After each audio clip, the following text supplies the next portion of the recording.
அஸ்ஸலாமு அலைக்கும் வரஹ்மத்துல்லாஹி தஆலா பரகாத்துஹு. வானத்தின் மீதும் அத்தாரிக் என்னும் விடுவெள்ளியின் மீதும் சத்தியமாக. நபியே, அத்தாரிக் என்னவென்று உமக்கு தெரியுமா? அது பிரகாசிக்கும் ஒரு நட்சத்திரம். ஒவ்வொரு நப்சுக்கும் ஆத்மாவுக்கும் அதன் மீது காவலாளி இல்லாமலில்லை. எனவே மனிதன் எதிலிருந்து தான் படைக்கப்பட்டுள்ளான் என்பதை நோட்டமிட்டு பார்ப்பானாக. குதித்து வெளியாகும் நீரினால் அவன் படைக்கப்பட்டுள்ளான். ஆணுடைய முதுகத்தண்டிற்கும் பெண்ணுடைய நெஞ்செலும்புக்கும் இடையில் இருந்து அது வெளியாகிறது. நிச்சயமாக ரப்பான அவனை மனிதனை இறந்த பின் உயிர் கொடுத்து மீள வைப்பதின் மீது சக்தி உடையவன். இரகசியங்கள் வெளிப்படுத்தப்படும் நாளில் மறுமையை நிராகரிக்கும் அவனுக்கு தண்டனையை விட்டும் தப்பிக்க எவ்வித சக்தியும் இராது. உதவி செய்பவரும் இருக்க மாட்டார். திரும்ப திரும்ப மழை பொழிதலுடைய வானத்தின் மீது சத்தியமாக. தாவரங்கள் முளைப்பதற்காக பிளத்தல் உடைய பூமியின் மீதும் சத்தியமாக. நிச்சயமாக இந்த குர்ஆனானது சத்தியத்தையும் அசத்தியத்தையும் பிரித்து காட்டும் சொல்லாகும். இது விளையாட்டும் வீணானதுமாக எடுத்துக்கொள்ளக்கூடியது அல்ல. நிச்சயமாக அவர்கள் உமக்கெதிராக பெரும் சூழ்ச்சி செய்கின்றனர். நானும் சூழ்ச்சி செய்கின்றேன். எனவே நபியே, காஃபிர்களுக்கு அவகாசம் கொடுப்பீராக. நீண்ட காலம் அல்ல, சிறிது காலம் அவர்களுக்கு நீர் அவகாசம் கொடுப்பீராக.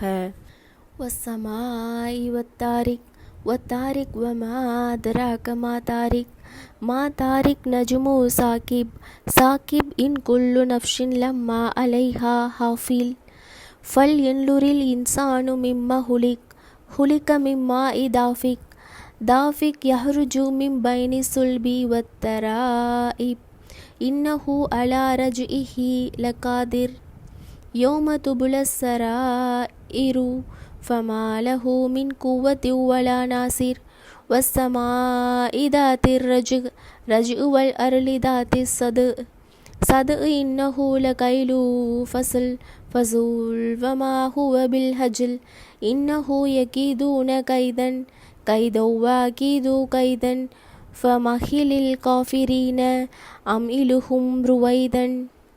இந்த சூரத்துல் தாரிக்னா விடிவெள்ளி அப்படிங்கிறது அர்த்தம். இந்த சூறாக்கான அர்த்தத்தை நாம் குர்ஆனில் இருக்கும்படியாக நாம் பார்த்தோம். ஆனால் இது எவ்வளோ ஒரு சின்ன சூறா. இந்த சூறாவை நாம் மனனம் செஞ்சு ஓதிருப்போம். சிலர் இதற்கான அர்த்தத்தை புரிஞ்சு ஓதிருப்பாங்க. ஆனால் நம்மளில் பலருக்கு சின்ன சின்ன சூறா என்னவோ அதை நம்ம மனனம் செஞ்சு நாம் தொழுகும் பொழுது ஓதுறதுக்கு பயன்படுத்துவோம். ஆனால் நம்ம எல்லாருக்குமே எல்லா சூறாக்கான அர்த்தமும் தெரியாது. இந்த சின்ன சூறாவில் எவ்வளோ அழகாக அல்லாஹ் சொல்லியிருக்காங்க பாருங்கள். ஒரு ஆணுடைய முதுகுத்தண்டிற்கும் பெண்ணுடைய நெஞ்செலும்புக்கும் இடையிலிருந்து அது வெளியாகும். அந்த குதித்து வெளியாகும் நீரினால் அவன் படைக்கப்பட்டான். மனிதனை ஆணுடைய விந்தணுக்களிலிருந்து அல்லாஹ் யா ரப்பு படைத்தாங்க அப்படிங்கிறத எவ்வளோ அழகாக சொல்லியிருக்கிறாங்க. அந்த சிறிய துடியிலிருந்து வெளியாக்கப்பட்ட மனிதன் இந்த உலகத்தில் அவன் எப்படி வாழ்கிறான் அப்படிங்கிறத வச்சு அவங்களுக்கு நன்மை தீமைகளை பிரித்து அவங்களுடைய மறுமை நாளில் அவங்களுக்கு தீர்ப்பளிக்கப்படும் அப்படிங்கிறத எவ்வளோ சிறிய சூறால அவங்க சொல்லியிருக்காங்க. அல்லாஹுவை நம்பாமல் காஃபிரானவர்கள் எவ்வளோ பாவங்கள் செய்திருந்தாலும் அவங்களுக்கு சிறிய காலம்தான் அவகாசம் இருக்குது. அந்த சிறிது காலம் அவர்களுக்கு நீர் அவகாசம் கொடுப்பீராக அப்படின்னு சொல்லி இந்த சூறாவை அல்லாஹ் யா ரப்பு முடிக்கிறாங்க.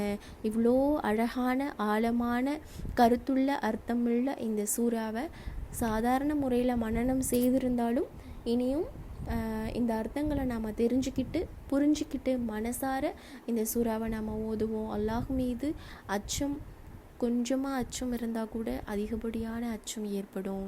அதன் மூலியமாக நாம் இன்னும் அதிகமான நன்மையை நாட முடியும். இன்ஷா அல்லாஹ் நாம் எல்லாரும் அதிகமான நன்மையை பெற்றுக்கொள்வதற்கு அல்லாஹ் யா ரப்புடைய அருளும் பரக்கத்தும் ரஹமத்தும் ரிஸ்க்கும் கிடைக்கட்டும். இன்ஷா அல்லாஹ். ஆமீன். அல்ஹம்துலில்லாஹ்.